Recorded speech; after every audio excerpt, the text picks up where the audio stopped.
අද වීඩියෝ අපි කතා කරන්න යන්නේ Facebook හැකින් සම්බන්ධව. ඉතින් සෑහෙන දවසකට පස්සේ අපි හම්බෙන්නේ මාස 7කට විතර පස්සේ තමයි අපි හම්බෙන්නේ අලුත් වීඩියෝ එකකින්.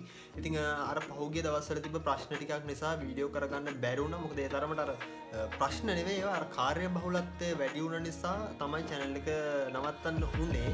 හැබැයි ඔන්න ටික කාලයක් ඇද්දි මට තේරුණා මට channel එක නවත්තලා ඉන්න බෑ. මොකද මං ආස දෙ මේක ඔයාලා හැමෝම දන්නවා ඒක ඉස්සෙල්ලා ධම්ම. ඉතින් ඒ නිසා මට channel එක නවත්තලා දාන්න බෑ. මට channel එක දිගටම අරගෙන යන්න ඕනේ. ඉතින් ඒ නිසා දැන් මේ ප්‍රශ්න ටික මම ක්ලියර් කරගෙන ඔන්න නැවත මම ඔයාලට වීඩියෝස් අරගෙන එනවා. ඉතින් මෙතනින් පස්සේ දිගටම ඔයාලට වීඩියෝස් අරගෙන එනවා. කලින් වගේම ගොඩක් වටින දේවල් අපේ channel එකෙන් කතා කරනවා. ඉතින් channel එකට එකතු නැති කෙනෙක් නම් ඔයාලට පුළුවන් පල්ලෙහා තියෙන subscribe button එක press කරලා ඒ වගේම වීඩියෝ එකට like එකක් දාලා comment එකක් දාලා අපිත් එක්ක එකතු වෙන්න. මේ මාස 7 ඇතුලේ ගොඩක් දෙනෙක් මගෙන් අහපු ප්‍රශ්නයක් තමයි YouTube වලට අමතරව. හරිද මේ YouTube තමයි ප්‍රධාන තීම් එක විදිහට අපේ channel එක කරගෙන යන්නේ. හැබැයි YouTube වලට අමතරව ගොඩක් දෙනෙක් මගෙන් අහුවා Facebook hacking සම්බන්ධයෙන්. පෙරක් කට්ටිය මගෙන් අහුවා අයියා අපි කොහොමද Facebook hack කරන්නේ? එහෙම නැත්නම් සමහරව ඇහුවා අයියා අපි Facebook hack කරනවා කියලා මොකද්ද අපි කරන්නේ? හරිද මේ එක එක කට්ටියට තියෙන ප්‍රශ්න මම මේ කියන්නේ. තවත් සමහරව ඇහුවා අයියේ Facebook account එකට තව කෙනෙක් access අරගෙන තියෙනවද කියලා කොහොමද අපි හොයාගන්නේ? මම මේ setting ගැන දන්නේ නැහැ කිව්වා. හරිද මම කියන්නේ එයා. හරිද එයා මට කියපු දේවල් තමයි මම මේ ඔයාලට කියන්නේ. එතකොට කොහොමද අපි ඒ setting එක හොයාගන්නේ? කොහොමද අපි තව කෙනෙක් access කරලා තියෙනවද කියලා දැනගන්නේ? මොන වගේ method වලින්ද අපේ account වලට තව කෙනෙක් access කරන්න පුළුවන්? මෙන්න මේ වගේ ප්‍රශ්න කන්දරාවක් තිබ්බා අපේ channel එක බලපු කට්ටියට. ඉතින් මම හිතුවා මාස 7කට පස්සේ හම්බෙන පළවෙනි වීඩියෝ එකෙන්ම මෙන්න මේ දේවල් ටික ඔයාලට ක්ලියර් කරලා දෙන්න ඕනේ කියලා. ඉතින් අපි වීඩියෝ එකෙන් කතා කරමු ඒ දේවල් හැමදේම ගැන. එහෙනම් වීඩියෝ යන්න කලින් ආයෙ පාරක් කියනවා channel එක subscribe කරලා නැත්නම් channel එක subscribe කරලා වීඩියෝ එකට like එකක් දාගෙන වීඩියෝ එක හොඳ නම් comment එකක් දාගෙන ඔයාලගේ feedback එකකුත් දීලා එහෙනම් අපි යමු අද වීඩියෝ එකට.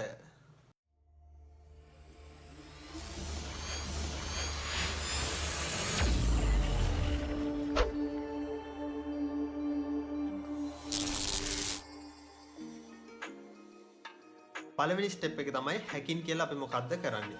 හැකින් කියලා අපි කරන්නේ පුද්ගලයෙකුගේ අවසරයකින් හෝ අවසරයකින් තොරව අපි සිස්ටම් එකක් ඇතුළට ඇතුළත් වෙනවා. ඊට පස්සේ අපි ඒ සිස්ටම් එකේ එක්කෝ data අරගන්නවා. එහෙම නැත්නම් ඒ සිස්ටම් එක ඇතුළේ තියෙන මොකක් හරි ප්‍රශ්නයකට නම් අපේ සිස්ටම් එකේ අස්සට ගියේ අපි ඒ ප්‍රශ්නේ විසඳලා දීලා සිස්ටම් එකකින් එළියට එනවා. එහෙම නැත්නම් අපි ඒ සිස්ටම් එකේ ඇතුළේ තියෙන data ටික හොරකම් කරගන්නවා.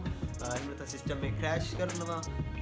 මෙන්න මේ වගේ මොනවාම හරි දේවල්. එතකොට සමහර විට මේ හැකින් කියන දේ තව කෙනෙකුගේ ලයිෆ් එකේ ප්‍රශ්නයක් ඇති කරවන්නත් පුළුවන්. එහෙම නැත්නම් කම්පැනි එකක් අපි ගත්තොත් එහෙම මේක හොඳට grow වෙච්ච කම්පැනි එකක් නම් අපිට 100% වලින් ඉඳලා 0 level එකටම down කරලා දාන්න පුළුවන්. ඒ වගේ දේවල් සෑහෙන කොටක් මේ හැකින් වලින් කරන්න පුළුවන්. ඒකට සරලව කිව්වොත් අපේ සිස්ටම් එකක් ඇතුළත් වෙන එක තමයි හැකින් කියලා කියන්නේ. මම ඔයාලට මේ normally මතක තියාගන්න කිව්වේ. හරිද? මොකද මේක විස්තර කරන්න ගියොත් එහෙම සෑහෙන introduction එකක් දෙන්න ඕන හැකින් කියන්නේ මොකක්ද කියන සම්බන්ධයෙන්. හරිද? එතකොට දෙවෙනි එක තමයි hackers ලා කී වර්ගයක් මේ ලෝකේ ඉන්නවද? ප්‍රධාන විදිහට මම ඔයාලට කිව්වොත් hackers ලා 3 වර්ගයක් මේ ලෝකේ ඉන්නවා. ප්‍රධාන විදිහට hackers ලා 3 ගොල්ලක් ඉන්නවා. පළවෙනි එක්කෙනා තමයි white hat hacker. ඒ වගේම දෙවෙනි එක්කෙනා තමයි black hat hacker. grey hat hacker කියලා අපි කියනවා. දැන් ඔයාලගේ තියෙන ප්‍රධානම මතයක් තමයි hacker කෙනෙක් වුණාම මෙයා කරන්නේ තව කෙනෙක්ගේ පෞද්ගලික data හොරකම් කරන එක. එහෙම නැත්නම් සිස්ටම් එකක් අස්සට ගිහලා සිස්ටම් එක ක්‍රෑෂ් කරලා දාන එක. මෙන්න මේ වගේ මතයක් තමයි hacker කෙනෙක් වුණාම දැනට ලෝකේ පවතින්නේ. හැබැයි hacker කෙනෙක් වුණාම මේක නෙවෙයි. හරිද? hacker කෙනෙක් කියන තීම් එකෙන් බැලුවට hacker කෙනෙක් කියන්නේ මේක නෙවෙයි. මේක ethical hackers ලාත් ඉන්නවනේ. එතකොට ethical hackers ලා කරන්නේ සමාජයට සම්පූර්ණ වැඩදායි දේවල්. හරිද? එතකොට software engineering ඉගෙන ගන්න පටන් ගත්තාම ටික මේක ඉගෙනගෙන යන්න පුළුවන් උඩට. හරිද? ඉගෙන ගන්න පාත් එකකින්. හරිද? ඔන්න හොඳ job opportunity එකක් තියෙන field එකක්. හරිද? software engineering cyber security කියන්නේ සුපිරි job opportunity එකක් තියෙන දැනට ලෝකේ තියෙන හොඳම job field එකක්. ඉතින් කරගන්න කෙනෙක් ඉන්නවනේ ඉගෙන ගන්න කෙනෙක් ඉන්නවනේ මේ වීඩියෝ එක බලන්න දෙපාරක් හිතන්න එපා. ඇත්තටම මේ පැත්තට යොමු වෙලා බලන්න. ඔයාලට හොඳ සැලරි එකකුත් එක්ක ජොබ් එකක් හොයාගන්න පුළුවන් අනාගතයේදී. කවදාවත් මේ ජොබ් මාකට් එකේ මේක නැති වෙන දෙයක් එහෙම නෙවෙයි. හරි අපි යන් කතාවට. එතකොට මම ඔයාලට කිව්වා hackers 3 ගොල්ලක් ඉන්නවා කියලා. ඒ කට්ටිය මම ඔයාලට හඳුන්වලා දුන්නා. එතකොට white hat hacker කෙනෙක් කරන්නේ පර්මිෂන් එක ඇතුව සිස්ටම් එක ඇතුළට ඇතුළත් වෙලා සිස්ටම් එක ඇතුළේ මොකක් හරි ප්‍රශ්නයක් තියෙනවා නම් ඒ ප්‍රශ්නේ ක්ලියර් කරලා දීලා එයා සිස්ටම් එකෙන් එළියට ඇවිල්ලා අපිට පර්මිෂන් එක දීලා එයා ඒ සිස්ටම් එකේ සම්පූර්ණම අයින් වෙන එක. එතකොට බ්ලැක් හැට් හැකර් කෙනෙක් කරන්නේ අපේ අවසරය එයාට ඕනේ නැහැ. එයාට අවශ්‍ය වෙන්නේ අපේ සිස්ටම් එක ඇතුළේ තියෙන මොන හරි ඩේටා ටික. අපට හානියක් කරන්න තමයි එයාට ඕනේ. එතකොට එයා මොකද කරන්නේ? අපේ අවසරයක් අවශ්‍ය නැහැ. එයා පොඩ්ඩක් කල්පනා කරන බලනවා මේ සිස්ටම් එකට කොහොමද ඇතුළත් වෙන්නේ? මොකක් කරලාද ඇතුළත් වෙන්නේ? කොහෙන්ද එයාට රින් ගන්න තියෙන්නේ මේ සිස්ටම් එකට? ඔන්න ඔය දේ හිතලා අර සිස්ටම් එකේ පොඩිම වීක් පොයින්ට් එකක් වාගෙන එයා මොකද කරන්නේ? එයා ඒ වීක් පොයින්ට් එකෙන් සිස්ටම් එක ඇතුළට ගිහිල්ලා සිස්ටම් එකට කරන්න පුළුවන් උපරිම දේ කරනවා. සමහර විට සිස්ටම් එක ක්‍රෑෂ් කරලා දාන්න පුළුවන්. එහෙම නැත්නම් සිස්ටම් එක ඇතුළේ තියෙන ඩේටා අරගෙන ඉවර වෙලා ඒක අපට විරුද්ධව පාවිච්චි කරන්න පුළුවන්. එහෙම නැත්නම් කම්පැනි එක නම් කම්පැනි එක ඩවුන් කරලා දාන්න පාවිච්චි කරන්න පුළුවන්. මෙන්න මේ වගේ දේවල් කරන්න පුළුවන් බ්ලැක් හැට් හැකර් කෙනෙක් වුණාම. එතකොට දැනට මේ දෙකොල්ල තමයි ප්‍රධාන විදිහට ඉන්නේ. බ්ලැක් හැට් හැකර් සහ වයිට් හැට් හැකර්. දැන් ඔයාලගේ තුන්වෙනි ප්‍රශ්නේ තමයි Facebook හැක් කරන්න පුළුවන්ද? එහෙම නැත්නම් කොහොමද අපි තව කෙනෙක්ගේ Facebook account එකකට access අරගන්නේ? ඔන්න ලොකුම ප්‍රශ්නේ ඔයාලට තියෙනවා. හරිද? ඇත්තටම කිව්වොත් අපිට තව කෙනෙක්ගේ Facebook account එකකට access අරගන්න පුළුවන්. හරිද? බැරි නැහැ, පුළුවන්. එතකොට එයා permission එකක් දෙනවා නම් එයාගේ password username දීලා අපිට එතනින් කිසිම ප්‍රශ්නයක් නැතුව එයාගේ Facebook account එකට access අරගෙන මොකක් හරි එයා කිව්වොත් එහෙම එයාගේ password එක change කරලා දෙන්න. එහෙම නැත්නම් තව කෙනෙක් log කරලා ඉන්නවද කියලා බලලා දෙන්න. එහෙම නැත්නම් එයාට Facebook page එකක් create කරලා දෙන්න. මෙන්න මේ වගේ දේවල් ඔයාලට කරලා දෙන්න කිව්වොත් ඔයා එයාගේ permission එක අරගෙන යන්නේ ඇතුළට. එතකොට ඔයාට පුළුවන් එයාගේ access එකත් ඇතුළත්ව ඔයාට ඒ දේ එයාට කරලා දෙන්න. එතකොට දැන් හිතන්නකෝ තව කෙනෙකුට ඕනේ අර මම කලින් කිව්වා වගේ permission එකක් නැතුව කෙනෙක්ගේ Facebook account එකක් අරගන්න. ඔන්න ඔතනදී තමයි ඔයාලට ලොකුම ප්‍රශ්නයක් එන්නේ මම කොහොමද ඒක කරන්නේ? මම කොහොමද Facebook account එක අස්සර රින් ගන්නේ? දැන් කලින් නම් අවුලක් නැහැ. එයා username එක සහ password එක මට දුන්නා. මම ඒ දෙක type කරා. මොකක් හරි OTP එකක් යනවා නම් එහෙමයි two factor එකක් එයා enable කරලා තියෙනවා. ඒ two factor එකත් ඉල්ලගත්තා. ඔන්න ලස්සනට account එක අස්සට ගියා. ඕන දේ කරලා. එච්චරයි. හරිද? දැන් මෙතනදී තියෙන ලොකුම ගැටලුව තමයි ඔයාට username එකක් නැහැ. ඔයාට password එකක් නැහැ. දැන් කොහොමද ඔයා Facebook account එක ඇතුළට රින් ගන්නේ? ඔන්න ඔක තමයි ලොකුම ප්‍රශ්නේ. දැන් ඔතනදී තමයි ඔයාලා හිර වෙන්නේ. හරිද? මෙතනදී කරන්න පුළුවන් දෙයක් තමයි අපේ එක හැකින් මෙතඩ් එකක් තියෙනවා phishing attack කියලා. එතකොට මේ phishing attack වලදී අපි කරන්නේ අපි හදනවා web page එකක්. එතකොට web page එකක් හදනවා කියන්නේ ඔන්න ඔයාලා තව එක point එකක් ඉගෙන ගන්නවා. ඒ තමයි ඔයා web designing ඉගෙන ගන්නවා. ඇයි ඔයා web designing ඉගෙන ගන්නේ? ඔයා web designing ඉගෙන ගන්නේ ඔයාට Facebook website එක වගේම Facebook එකේ මුල් login page එක වගේම ඔයා fake login page එකක් හදන්න ඕනේ. මුල් ඔරිජිනල් එක වගේම fake login page එකක් ඔයා හදන්න ඕනේ. හරිද?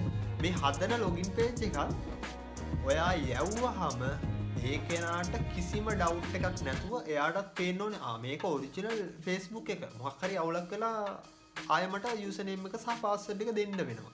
මෙන්න මේ දේ එයාට හිතෙන විදිහට ඔන්න ඔයා ඒක ඩිසයින් කරගන්න ඕනේ. පළවෙනි දේ. හරිද? ඊට පස්සේ තමයි ඔයාට පුළුවන් phishing attack එකක් කරන්න. එතකොට ඔන්න දැන් ඔයා දන්නවා කොහොමද අපි Facebook එකකට තව කෙනෙක්ගේ එකට access එකක් අරගන්නේ. එතකොට අපි access එකක් අරගන්න ඕන අපි මොන වගේ දෙයක්ද ඉගෙන ගන්න ඕනේ මොන වගේ method එකක් පාවිච්චි කළාද අපට ඒකේ username එක සහ password එක අරගන්න පුළුවන් කියලා. දෙවෙනි method එක ඔයාට පුළුවන් tally කරන්න. හරිද? ඔයාට පුළුවන් tally කරලා password එක සහ username එක අරගන්න. මම ඔයාලට මෙහෙම example එකක් දෙන්නම්. හරිද? එතකොට මේ වීඩියෝ එක බලන ඔයා කියලා හිතන්නකෝ. එතකොට ඔන්න ඔයාගේ ළඟ තියෙනවා username එක සහ password එක ඔයා දන්නවා ඔයාගේ Facebook account එකේ. එතකොට ඔයාගේ Facebook account එක ගන්න ඕනේ මට. හරිද? දැන් මම හිතනවා කොහොමද මම ඔයාගේ Facebook account එක ගන්නෙ? ඔන්න මට එතනදී try කරලා බලන්න පුළුවන්. මොකද අපිට try කරන්න පුළුවන් නේ. එතකොට මට try කරන්න පුළුවන්. මෙයා දාලා තියෙන්නේ මේ phone number එක. එතකොට මේ phone number එක දැන් මෙයා පාවිච්චි කරන්නේ මේ phone number එකනේ. අපි normally නිකන් අපි හරිද? අපි normally අපි try කරලා බලනවා username එකට number එක දාලා. හරිද? username එකට number එක දාලා ඔන්න අපි try කරලා බලනවා. try කරලා බලද්දී password එක ඉල්ලනවා. password එකට අපි මොකද්ද tally කරන්නේ? අපි tally කරනවා සමහර විට මෙයා දාලා තියෙන මෙයාගේ birthday එක. නමත් එක්ක birthday එක කෑල්ලක් දාලා තියෙනවා. එහෙම නැත්නම් full name එකක් දාලා capital symbol මාරු කරලා. එහෙම නැත්නම් මෙයාගේ girlfriend ගේ නම දාලා තියෙනවා. ඔන්න මොකක් හරි මම දැන් try කරනවා. හරිද? මම try කරගෙන යනකොට මම ඔයාගේ phone number එකක් දීලා මම password එක විදිහට ඔන්න ඔයාගේ birthday එකේ කෑල්ලකුයි ඔයාගේ නමේ මුල අකුර capital හිටන විදිහට type කරලා ඔන්න password එක දෙනවා. ඔන්න මොකද වෙන්නේ? password එක tally. හරිද? ඔන්න හරි.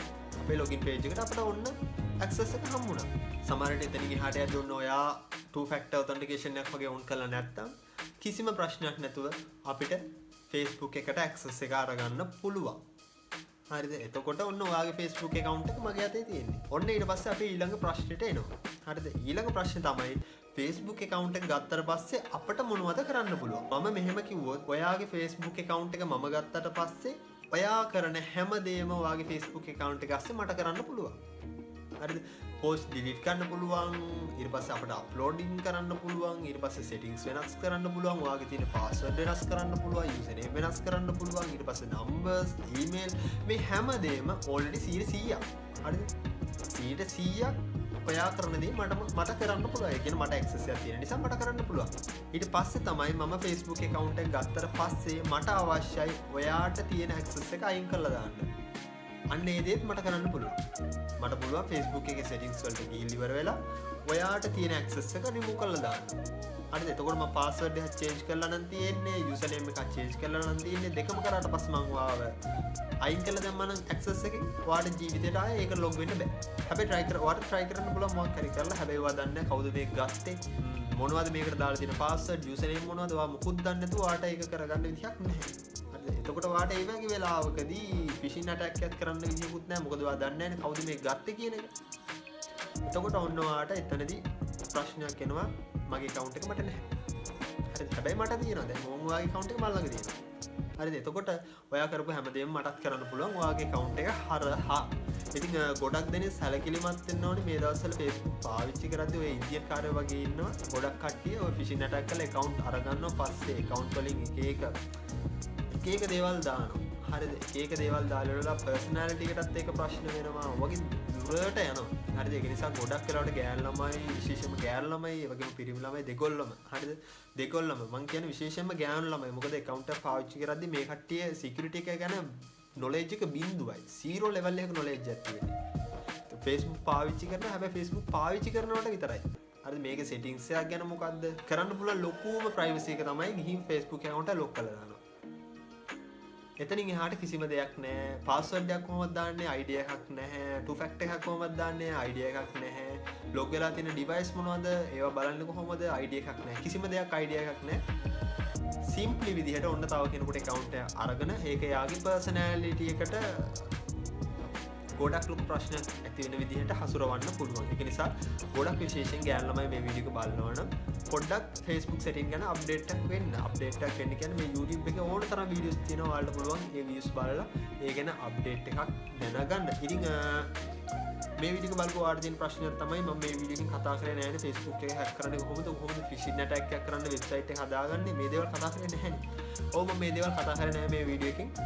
හැබැයි මම ඊළඟ වීඩියෝ එකෙන් ඔයාලත් එක්ක කතා කරනවා අපි කොහොමද Facebook එක වගේම login page එකක් හදාගන්නේ. හරිද? ඔන්න ඔතනින් එහාට ඔයාලට දේවල් ඉගෙන ගන්න පුළුවන්. ගොඩක් වටින දේවල් ඉගෙන ගන්න පුළුවන්. ඉතින් ඔයාලට පුළුවන් පල්ලෙහා තියෙන subscribe button එක press කරලා දැම්ම channel එකත් එක්ක එකතු වෙන්න. මම ඔයාලට ඉස්සරහට අරගෙන නම් Facebook එකේ privacy settings ගැන, ඊට පස්සේ අපි කොහොමද phishing attack එකක් කරද්දී අපි web එක design කරගන්නේ, ඒ දේ ගැන අනිවාර්යෙන් අරගෙන එන්න. එතකොට ඊළඟ වීඩියෝ එක මම කතා කරනවා. මේ වීඩියෝ එකේ නෙමෙයි මම ඊළඟ සතියේ වීඩියෝ එකෙන් අනිවාර්යෙන් web එක design කරන හැටි කතා කරනවා. එතකොට web එක කොහොමද යවන්නේ, link එකක් විතර තව කෙනෙකුට යවන්නේ, මේ දේවල් ගැන මම ඔයාලට කතා කරනවා. හැබැයි මේක hacking කියලා තීරණයක් ගන්න එපා. ඒ knowledge එකෙන් බලන්නත් එපා.